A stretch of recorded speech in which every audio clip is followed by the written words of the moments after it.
This is Parking Enforcement TV.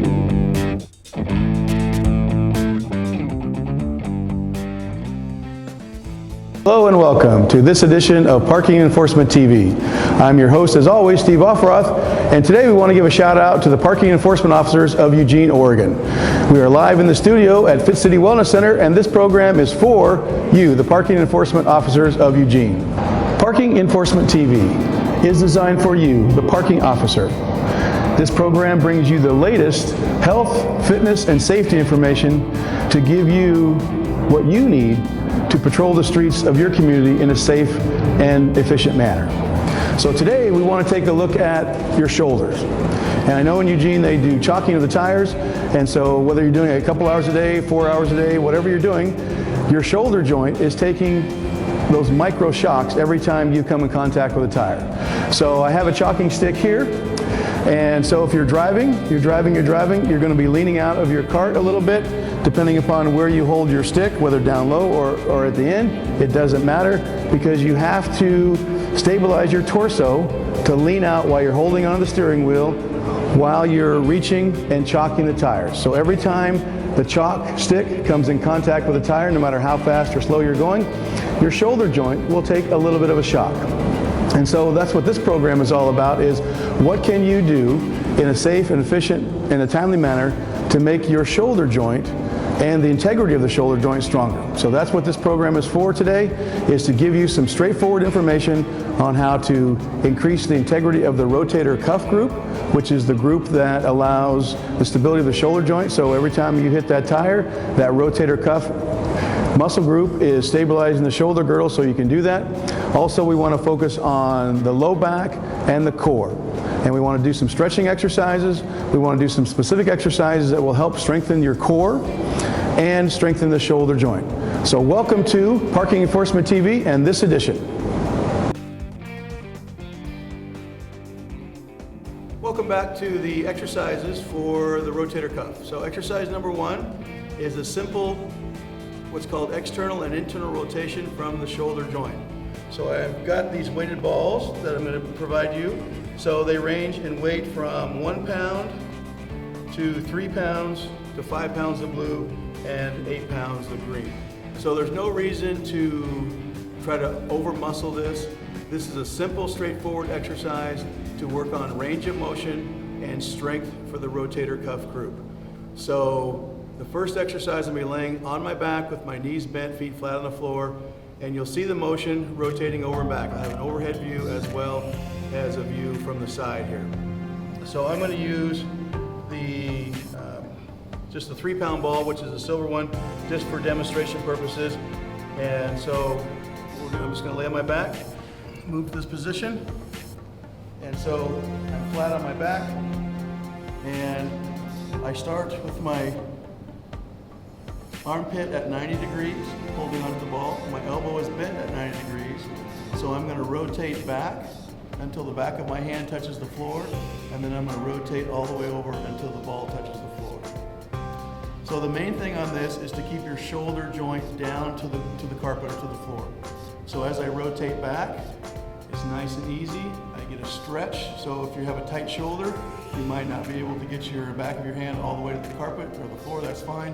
And then I gently rotate over until the ball touches the floor. So I just go back and forth at a nice comfortable pace, and I'm not in a rush. And so typically what happens is the elbow will start to slide down, and so you have to be careful of that. So making sure the elbow is straight away from the armpit, and the armpit stays at 90 degrees. And so this is working the rotator cuff muscle group in this fashion, in this very safe fashion, because you're on the floor, my back is relaxed, my arm is relaxed, my shoulder's relaxed, and I'm getting a nice stretch in my shoulder joint over and back. Back now for exercise number 2, and it's another rotational exercise for the shoulder joint, except this time my elbow is not going to be out from my shoulder joint, but it's going to be in front of my shoulder joint. So this puts the shoulder in a different plane, but still what's called an external and internal rotation. So again, strengthening up those rotator cuff muscle groups, which is very important to taking those little micro shocks throughout the day. So this time I'm going to have my opposite hand support the weight of my arm, so my elbow stays directly in line with the shoulder. So basically my upper arm is parallel with the floor. So I want to hold my arm here. I'm going to let my arm rotate down with the weight of the ball, and then I'm going to bring it up and over as far as I can. Again, keeping my elbow up but keeping it in front of my body.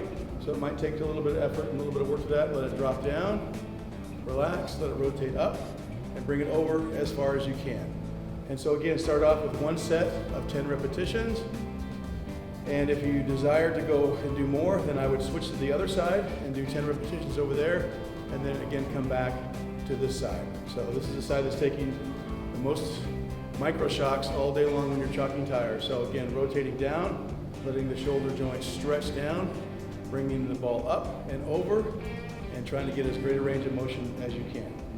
Okay, the third one and final exercise for the rotator cuff is just with your arm extended straight out, rotating the hand internally and externally as far as possible with the weight of the ball. So basically what the ball is doing is providing some stress to the shoulder joint to make it stronger, and again, that rotational movement is working in the rotator cuff, which provides support for the shoulder joint. And so I'm going to hold the ball straight out and then rotate my thumb under as far as I can, and then rotate palms up over as far as I can, and just do that 10 times. So there's one, there's two, and again, I'm going to do 10 repetitions, really trying to emphasize the range of motion on this exercise and holding the weight of the ball up. So with all these exercises, I'm not going to do 10 there. So if all these exercises, if you want to change the weight of the ball, that's fine. If one exercise is easier and you want to use a heavier weight, that's fine. If you need to go down in weight, that's fine too. The major thing for all three of these exercises is getting a good range of motion in a safe fashion.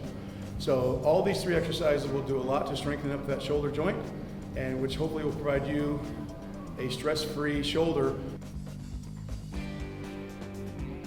Now this exercise is done on the floor, and it's hard, I don't think you can see this, but I call this the SAD, the spinal adjustment device. And so it has a little crease or divot in the center, and that's for the spine of the spines to roll in this area when this device is rolling up and down your spine. And so the outside two pieces is designed to go up and down the spinal muscles on either side of the spine, with the protrusion of the spine allowing to go up and down the divot or the crease of this. And so I'm just going to get on my back here, and I'm going to put this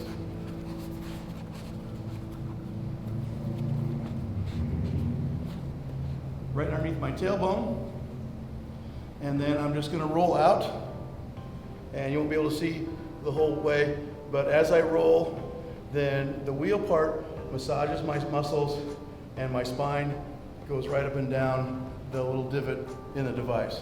Very, very relaxing, and it's like a massage to my spinal muscles. So you can go all the way up to your neck if you want to, and all the way down to your tailbone. So I would do this for anywhere from 30 seconds to a minute, just going up and down and massaging your spine muscles. Tremendous relaxation device for massaging the muscles up and down the spine, which do help support the spine throughout the day. You're sitting up in your cart a lot, you're walking around, you're getting in and out of your cart, and so those muscles of the back will take a beating throughout the day. So this will help relax those muscles and help keep the spine in alignment. Number 3, which is strengthening the core. And so these two exercises you may have done before, you may not have done before. I'm going to suggest the first one is called the forearm plank, and very straightforward. And you just get in the position, you hold. What you want to have is from your tailbone to your neck in a nice straight line, so your butt's not higher than your shoulders, your butt's not lower than your shoulders. You want to do what's called a posterior pelvic tilt. That's tucking the pelvis under, like you're tucking your tailbone underneath your body, and that elongates the spine and gets those muscles of the core to engage and be strong. And so the first one is just a forearm plank, which I'm going to start off with suggesting you hold one set for 15 to 20 seconds, and then as you progress up to 30 seconds. If you want to go further to 45 seconds, that's great. If you want to go even farther to 60 seconds, that's fine. But start off with about 15 seconds of this. And so you're going to get in the position where your forearms are on the ground or on a pad. Your elbows are directly underneath your shoulder joint. And then my feet are shoulder width apart. I tuck my tailbone under, and then I keep my neck in a natural alignment. And I just breathe comfortably for about 15 seconds. So you also want to think about sucking your belly button into your spine, and that helps engage the core as well. So your quads should be tight, your glutes should be tight, hamstrings tight, calves tight, and everything else should be relaxed. So again, the forearm plank for about 15 seconds. So the second one, a little bit more advanced, you're going to start off with the same position, a forearm plank, but you're going to lift one foot off the ground about 2 inches and hold that position for about 5 or 6 seconds. Then put the foot back down, regather yourself, and then lift the other foot off for about 5 or 6 seconds. So what this does is cause a little bit more challenge to the core because you only have one, instead of having four spots of a base, you only have 3 spots. So same position, shoulders over your elbows, get up, posterior pelvic tilt, tighten up the quads, and then lift one foot off the ground for a few seconds, hold, and then back down, reset yourself, pick the other one up, and you're going to find that one side is stronger than the other, and that's fine.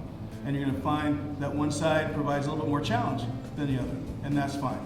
So whichever side that is, you know there's a weakness on that side, and you may need to work on that one side just a little bit more. Welcome back to Parking Enforcement TV and for our last segment. And so this device is a great stretching device to stretch your spine, stretch your core, stretch your upper back and shoulders, all the things that might be getting tight throughout the day of doing the duties of a parking enforcement officer. Chalking, walking, putting boots on cars, things like that. You're bending, you're stooping, you're chalking thousands and thousands of tires every day. So what you have is this device. You place it, the lower pads in your hip area, you raise the bar straight up, you reach one arm straight up, and so the handle height is to be designed to be at the lowest part of the palm, at the highest part about mid part of the hand. And so this is on number 5. I'm going to move to number 4.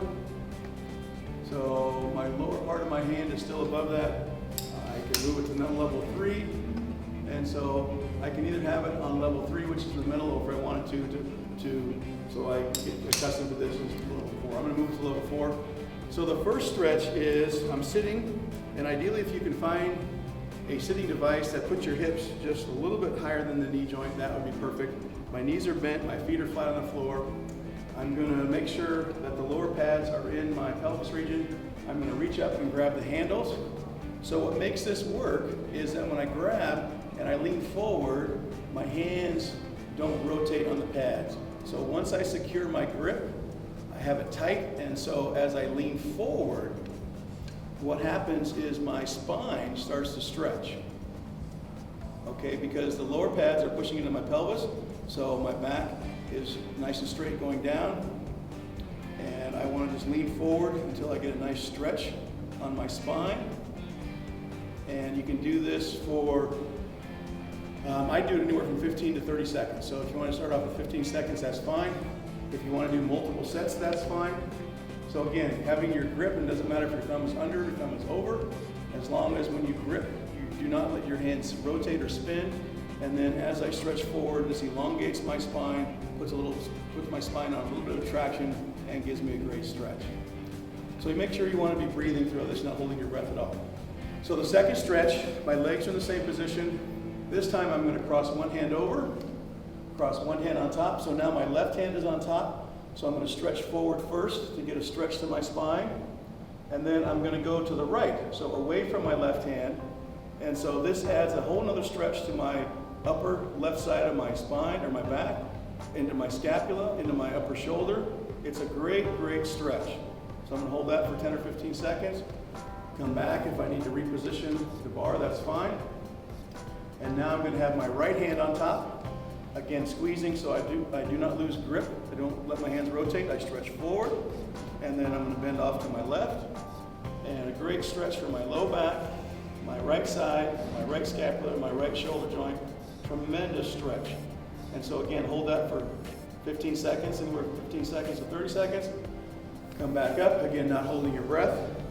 And the third and final stretch is a great one. I'm going to put my feet out so my knees are straight.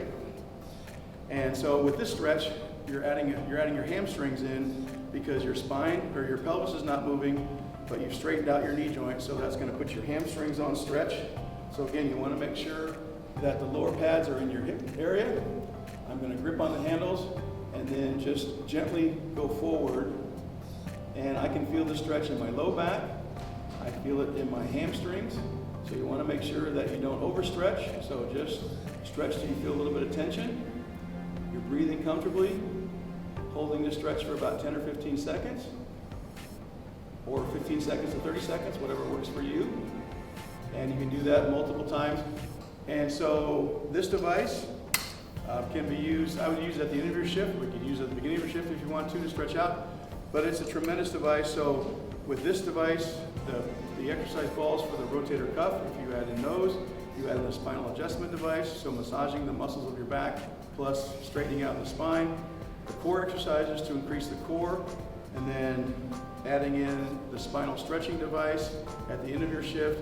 You'll go a long way to increasing the health of your whole body, but primarily your low back and shoulders, and you'll go a long way to reducing any risk of injury.